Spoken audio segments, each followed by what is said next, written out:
What's up? My name's Liam. I am an entrepreneur, YouTuber, fitness guy, and I also like to talk about philosophical stuff. So today I'm talking about how almost everything you do is actually selfish, and it's not a bad thing, but just realizing it is a pretty interesting concept. And after this video, you might catch yourself realizing, oh, I'm actually doing this for myself. And I've noticed that. So when you do something wrong and you have that guilty feeling, what do? You want to go apologize. That guilt is actually centered in wanting to make yourself feel better, because you're the one who has to live with that guilt. The only way to get rid of it is to go apologize. So it's this guilty conscience that makes you do things actually for your own relief. And there's a similar concept in business where if you actually are ethical, it's being long-term greedy. Naval talks about this a lot. Being ethical is simply being long-term greedy, because yes, being ethical does not pay off immediately. It pays off very long-term. But if you do deals with people and do them the right way, and you be moral and you be a good person, you're actually just setting yourself up for way bigger potential later on, though. It's definitely not immediate. However, if you're actually smart and you're actually selfish, you're going to be ethical in the short term to get the massive upside in the long term. And that pretty much applies to anything. And so I catch myself doing stuff outwardly for other people. However, at the end of the day, it's just to make me feel right. And that's not a bad thing, but it's the truth. And so when you lie, there's this really horrible split of thoughts. You've got the thing that you said was true, and then the real truth, which are both running, which creates a lot of stress. And so you really want to avoid lying to other people, because what you're really doing is lying to yourself, and you're the easiest person to lie to. You can easily fool yourself. So you don't want to fool anybody else, because it actually hurts your self-esteem. And your body gets used to these lies.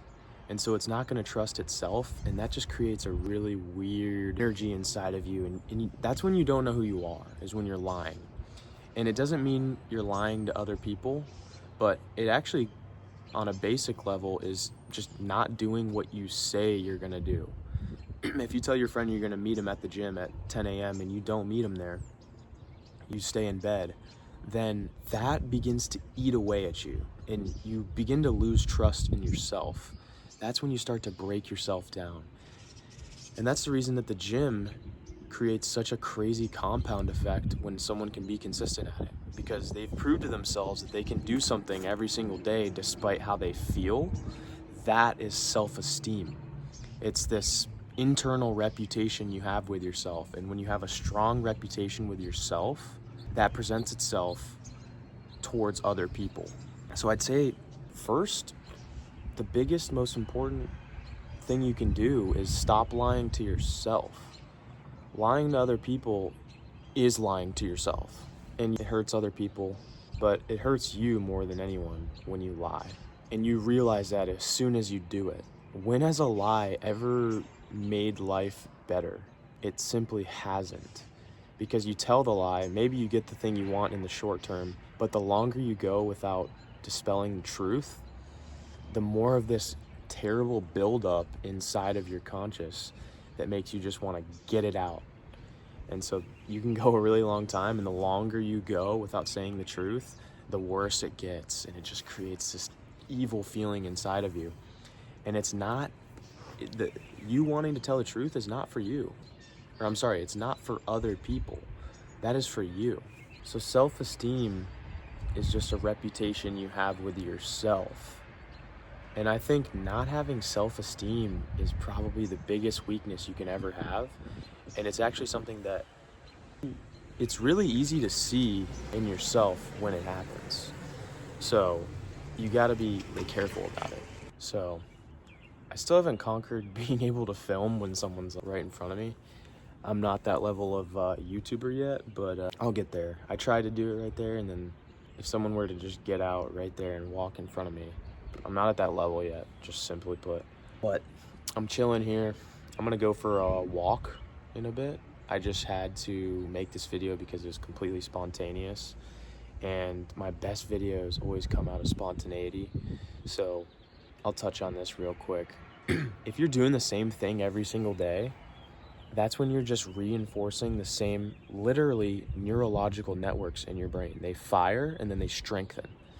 So if you think of it like a tree with branches, every time you ignite the same memory, so you go downstairs, you get your coffee every morning, then you sit down, you look at your phone, you're reinforcing those neurological networks. You've got the coffee neurological network, the scroll on your phone network, and so every time you do it, it strengthens it. And so you're literally recreating your past self.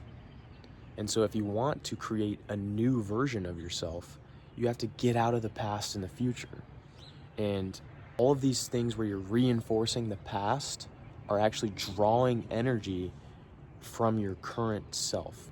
It's relinquishing your ability to create a new reality. So one of the ways you can do that is meditation, and it's really fucking hard because obviously if you think about breaking a neurological network, something binded together, it takes force to do that. So it's not easy. That's why sitting in a room by yourself for 30 minutes is actually very difficult. If you've never done that, go and give it a shot because it's pretty hard. Naturally, I meditate for about 30 minutes, and you don't want to force yourself into anything per se.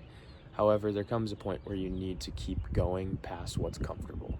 And I want to get to a point where I can fall very deeply into the meditation, because I think right now I'm sitting in there's theta brainwaves, there's high, mid, and low theta brainwaves. Low is when you're chill reading a book, mid is when you're probably in a social group, and then high is when you're stressed. Below theta brainwaves are alpha, and so those are the ones where you can reach meditation. And then all the way down is gamma, which is apparently some super conscious. And I'm spewing that off because I just read it this morning in a book called Supernatural by Dr. Joe Dispenza. So I thought I'd share that. But again, there I go. It was spontaneous, it was off the cuff, and it came out very smoothly. So you need to find those moments where, hey, if you're driving down the road and you see something that you want to go drive to it, that's going to create something new. And the biggest thing that happens is if you're always consuming, you never flip off the consumption button, then you have no room for creativity.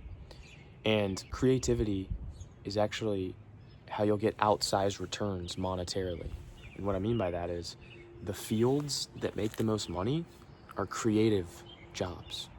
So it's so coincidental that all the jobs people are doing are not creative work.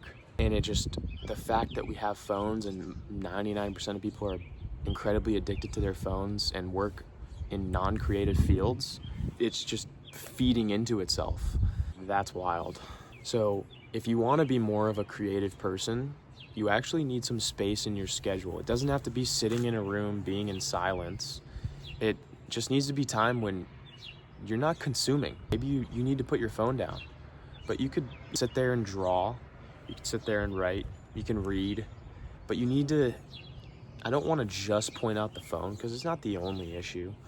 Even you could seek that same consumption in your friends where you don't want to. A lot of us are afraid of shutting our brain off. So if we're not on our phones, then we're going to be like, ooh, maybe I could just hang out with my friend. No, there needs to be time alone in your head where you're just thinking. That's where those creative ideas come from. And that's why sometimes when you're on vacation, you get a light bulb moment because you're sitting on the beach. Maybe you put your phone down for 30 minutes and you actually let your brain run. That's when those amazing ideas come into your head, just completely naturally. However, if you're constantly just putting stuff in your brain, then it's using the consumption mechanism as opposed to the mechanism. If you think of it like a bucket of water, if you're always pouring water into the bucket and you never empty it out, then you're just, I don't know. I'd have to think harder on that, but essentially you need to empty that bucket so that you can actually get new water. If you're just pouring water into the bucket and it's just overflowing, you never empty it out and let new stuff come in, that's dangerous. For me, the most amazing time of my day is the morning. Now, why is that? It's because it's a massive mental reset for your brain. As soon as you wake up, you can create your state of mind every time. It's an immediate restart, where if you wake up, that brain's fresh. You haven't hit the TikTok yet. You haven't had a hard conversation. You haven't messed anything up. You really can create any state of mind you want in the morning. And it's a new beginning. It's literally a new life every single time you wake up. So that's why it's so powerful to wake up and start your day the right way, because it really is a compound snowball effect where if you do it, you're never going to want to go back. It's so crucial. My biggest thing is don't just get up and stare at your phone for 30 minutes. You're programming it for the day. Your first hour is your brain for the day. Your brain's like, hey, how do we want to feel today? And if you immediately stare at your phone and say, ooh, I want to be a TikTok watcher today, it's going to be like, oh, we're watching TikTok today. Then everything else you do is going to be infected by this propulsion to watch TikTok all day long. So instead, start that first hour of the day with something positive, like the gym, reading, meditation, writing, drawing, even some work. You're going to positively program that brain for the day instead of infecting it. But you might have to go to work, and then you got to go back into the monkey brain, and that's okay. But if you keep your mornings sacred, you at least start the day the right way, as opposed to starting it the wrong way and just going, that sucks, dude. That's why I struggle. I might not do a full workout every day, but I've got to get up and do some sort of movement. Whether it's this morning, I woke up and did 100 sit-ups just to get the blood flowing, get the body moving. But if you aren't working out that day, go for a walk. Just get out and just do something active. That's my favorite meditation, is exercise. It really does take you out of the past and the future, bring you into the now. That's what meditation is. Meditation doesn't have to be sitting in the middle of a room doing nothing. Meditation can simply be an activity that you find meditative. Walking, reading, journaling. You might even accidentally meditate in the shower, for goodness sake. That doesn't mean you need to take a bunch of showers every day. By no means. Sometimes meditation is taking your current moment and trying to look at it like a little kid. When you're a little kid, you're just in awe with the world around you. And you almost fantasize. If you see a bird flying across the sky, you look at it and you almost become one with the bird, and you put yourself up there. You create these little fantasies in your head. You're completely there. You're not thinking about what happened at work or hanging out with your girlfriend later. That's all gone when you're present. So meditation is just forgetting the past and the future and being where you are right then and there, and being in awe with it, which is a skill. Everything's a freaking skill in this game of life. That's what's so fun, because if you're smart, or if you become smart, you can add any skill to your repertoire. If you're smart, you can figure out how to exercise. If you're smart, you can figure out how to be happy. Everything's a skill. So if you're smart, you're able to acquire skills faster than other people. That's why striving to be smart is so fun. And I talked about this last video, but when you have this meditative toolbox, and meditate is a loaded word, it's a loaded term that most people don't understand. But what I'm saying is meditation is any point where you're just completely in the moment, not consumed by the past or the future. So I have so many things that almost offer different kinds of meditation. I really enjoy walking because it's this repetitive state where I'm walking and I can throw on a podcast, but I'm there. I'm not thinking about past or future. And it gets a lot of those creative ideas flowing because I'm just there in the moment. Then I've got the gym, where when I'm pressing dumbbells above my head, I can't think about something else. And if I do, it's gonna suck. You have the best workouts when you're just in the flow state. You're not switching the song every 5 seconds. You're completely there. You let the music play. You let stuff happen and just accept the playlist. Meditation's a lot of acceptance. You're accepting what's happening and you're moving weights. It's extremely transformative to be that present through a workout. That's one of the most unique forms of presence, and it's one of the easiest ones. You cannot think about other stuff when you're in a workout. When it is so hard that you can barely breathe, pause, then you're not thinking about your girlfriend breaking up with you for that split second. And that's what we're all craving. And so if you go and reach for drugs, you're gonna spiral into addiction, which is hard to get out of. So try to find some peace in things that are long lasting, like the gym, running, going for a walk. I think exercise is the first tool you can look to. If you feel lost and you feel like you have a pain, if you feel lost and you look like you have a lot of pain, exercise. If you're not doing that, I feel like exercise can literally solve every single mental health issue. And everything after that is just stacking cherries on top of the cake. I think from the day I started working out, yes, there's ups and downs, but I have not been unhappy since I started working out 3 years ago. And I've only added more to my toolkit to become a happier person. But I still think if I didn't exercise, that would all crumble. It's so incredible. You need to be in the gym. If you're not in the gym, I'm kind of questioning how you're even functioning. How are you mentally functioning without going to the gym or exercising in some form regularly? I do not get that. I think so many people's stress would literally be fixed with 30 to 60 minutes of working out every day. I'm so serious about that. I think it could work for anyone. And that's why I'm so passionate about fitness, I think. Is yes, it's cool to have freaking biceps or some of that bullshit. But the biggest thing is literally the way it changes your brain, dude. Oh my gosh. Not only is it building that self-esteem, which I talked about, which is your internal reputation with yourself. So you're firstly starting to trust yourself again. Then you have external changes to your body. Then you start to feel better physically. Your body works better. You get that soreness and you feel like you earned whatever you're going for. You feel like you earned it for once. And then there's this sense of presence in the workout that you cannot gain from anything else. That is just magical.